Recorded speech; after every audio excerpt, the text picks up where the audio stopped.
I published a video today announcing that Pinterest was the latest stock that I bought for my personal portfolio, and I've had Pinterest stock rated as one of the best stocks to buy all year long in 2025.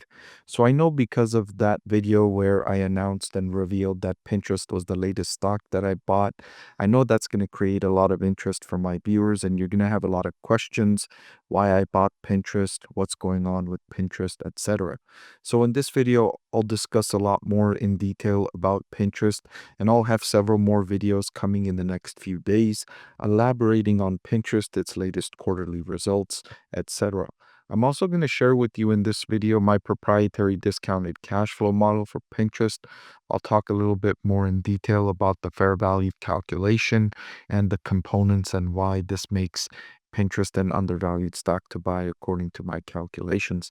I'll do all of that in this relatively short video. So let's jump into the video after a brief message from my sponsor. I want to thank the Motley Fool for sponsoring this video. Visit fool.com/parkev for the 10 best stocks to buy now. So Pinterest has been one of the better social media companies in terms of harnessing artificial intelligence to improve user engagement. They're leveraging AI tuned to their unique curation signals to deliver increasingly relevant and personalized content. And so, if you're a user and you're seeing more personalized content, you're more likely to engage on the platform and you're more likely to spend more time on the platform. And that keeps you coming back. And it also increases your user experience, which increases your loyalty and your brand loyalty to Pinterest. But more importantly, well, I shouldn't say more importantly, but maybe equally as important is the more time you're spending on the platform, the more opportunity there is for Pinterest to show you advertisements. And that's how Pinterest generates revenue. And partly because of its AI investment, Pinterest management team said in their most recently completed quarter that they've never been more popular or valued by their users and more performant for our advertisers. So they're delivering a win-win situation here where they're using artificial intelligence to make the platform more attractive for users, but they're also using artificial intelligence to make advertising more effective for marketers. And if marketers are seeing a good return on ad spending, they're going to keep coming back to Pinterest for more spending because if you're getting a good return, you say to yourself, well, let's keep pushing this as well as long as it's delivering these positive results.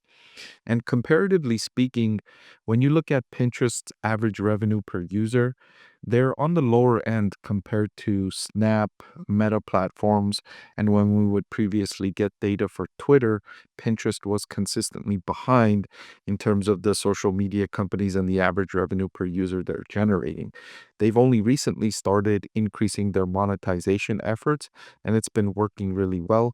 And I think there's more runway for Pinterest to continue improving the average revenue per user. And that's good news because they're growing the number of monthly active users significantly. They now have 578 million monthly active users. That's an 11% increase year over year. That's over 50 million new monthly active users. And what attracts me to Pinterest's success in this category is more specific geographically. They are adding users from the United States and Canada, a notoriously saturated market for social media accounts. Difficult to generate growth in this region in the United States and Canada because almost everyone already has a social media account. And so to attract a new social media account means you're probably taking one from your competitors and you're probably increasing engagement from someone who may have been a monthly active user 3 years ago but stopped using your service but has come back and liked what they saw, and so they continue their engagement, and so they're keeping those loosely attached users more closely, and that's an opportunity because you're increasing the engagement from the most lucrative social media accounts around the world. And of course, all of that resulted in solid revenue growth, where in the second quarter, they reached almost a billion. They generated 998 million in revenue. That was up 17% year over year. If you zoom out and you look at the digital advertising industry overall, it grows by roughly 7 to 9% annually over the previous few years. So Pinterest growing at 17% means it's gaining market share in the digital advertising and overall advertising market, which means advertisers are allocating a larger percentage of their budget to this category. By the way, this is Pinterest recently completed earnings call transcript Q2 2025. I made this highlighted document available to my channel members. You can join my channel for less than $5 a month. See the link in the description for all of the membership benefits. This is only one of the many, many benefits you receive. So let me touch on my discounted cash flow valuation model for Pinterest. So I've forecasted that the company's free cash flow will rise meaningfully over the next few years, growing from 1.2 billion in 2025, more than doubling to 2.4 billion in 2029.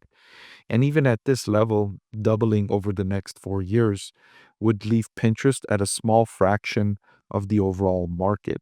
I've compared Pinterest to Meta platforms and other social media companies and other advertising companies to demonstrate what a small part of the overall market Pinterest is. So that means there's opportunity for expansion for several years with large runways available, of course, given if the company continues to innovate effectively and continue to attract new users and increase engagement from existing users, the opportunity is massive, much larger where compared to where Pinterest is today. In fact, even at these levels, where the present value of all of the free cash flow I expect the business to generate between today and the very long run to be $51 billion. Again, a small fraction, the advertising industry generates roughly $1 trillion in annual spending in 1 year.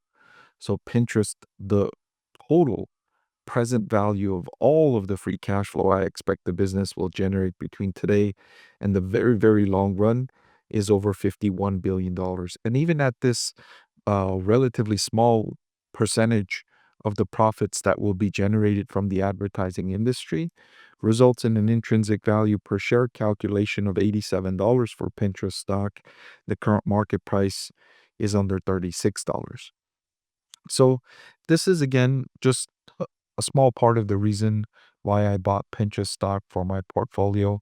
I'll be releasing several more videos going into more detail about why I added Pinterest stock to my portfolio. Hey everyone, so many of you have been asking about my investing strategy, and I'm excited to announce that I've written a book that's available for sale now that describes my 6-step investing framework for evaluating stocks. I've added the link in the description below.